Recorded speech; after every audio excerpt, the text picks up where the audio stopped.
Good morning to all. આજના વિડીયોમાં આપણે શીખીશું ગાલા આસપાસ પર્યાવરણ સ્વાધ્યાય પોથી ધોરણ 5 અને ભાગ નંબર છે 1 તથા પાઠ નંબર છે 5. તો મિત્રો, ગયા વિડીયોમાં આપણે પ્રશ્ન 6ના 2 પ્રશ્નો જોયા હતા. આજના વિડીયોમાં ત્રીજો પ્રશ્ન જોઈશું. તો ત્રીજા પ્રશ્નમાં છે, ચોમાસામાં જ્યાં ત્યાં વનસ્પતિ કેમ ઉગી નીકળે છે? તો બીજનો ફેલાવો વિવિધ કરીઓ બળો મારફતે થાય. આ કારણે જમીન પર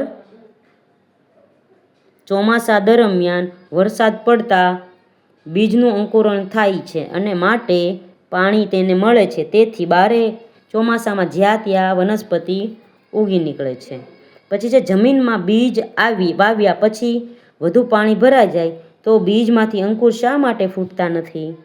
તો જવાબ છે, બીજમાંથી અંકુર ફૂટવા માટે બીજને પ્રમાણસર પાણી મળે તે જરૂરી છે. તેની સાથે સાથે બીજને હવા અને ગરમી મેળવવા માટે એટલા જ જરૂરી છે. જમીનમાં વાવ્યા પછી વધુ પાણી ભરાઈ જતાં બીજને અંકુરણ માટે જરૂરી હવા અને તેમજ ગરમી મળતી નથી. તેથી બીજ વાવ્યા પછી વધુ પાણી ભરાઈ જાય તો બીજમાંથી અંકુર ફૂટતું નથી.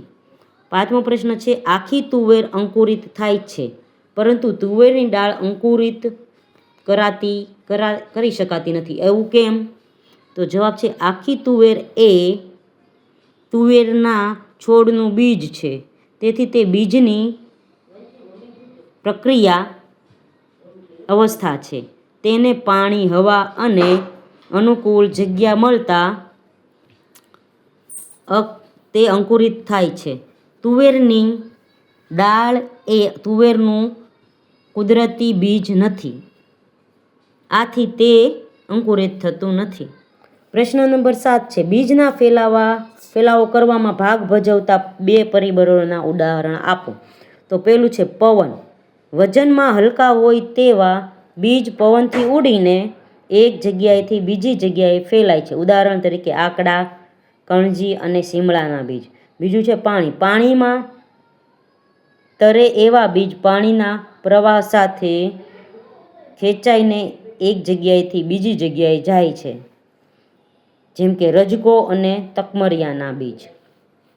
આગળનો પ્રશ્ન છે, બીજના ફેલાવાથી થતા ફાયદા. તો પહેલું, બીજના ફેલાવાથી થતા ફાયદા નીચે મુજબ છે. પહેલું, વનસ્પતિના બીજ અલગ અલગ જગ્યાએ ફેલાવાથી વનસ્પતિ એક જ જગ્યાએ ગીચતા થતી અટકાવે છે.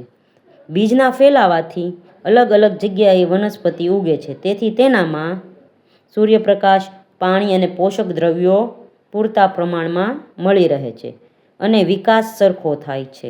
બીજના ફેલાવાથી એક જ પ્રકારની વનસ્પતિને નવી વસાહતમાં બહોળા ફેલાવો કરવાની તક મળે છે. આથી વનસ્પતિનો વિસ્તાર વધે છે.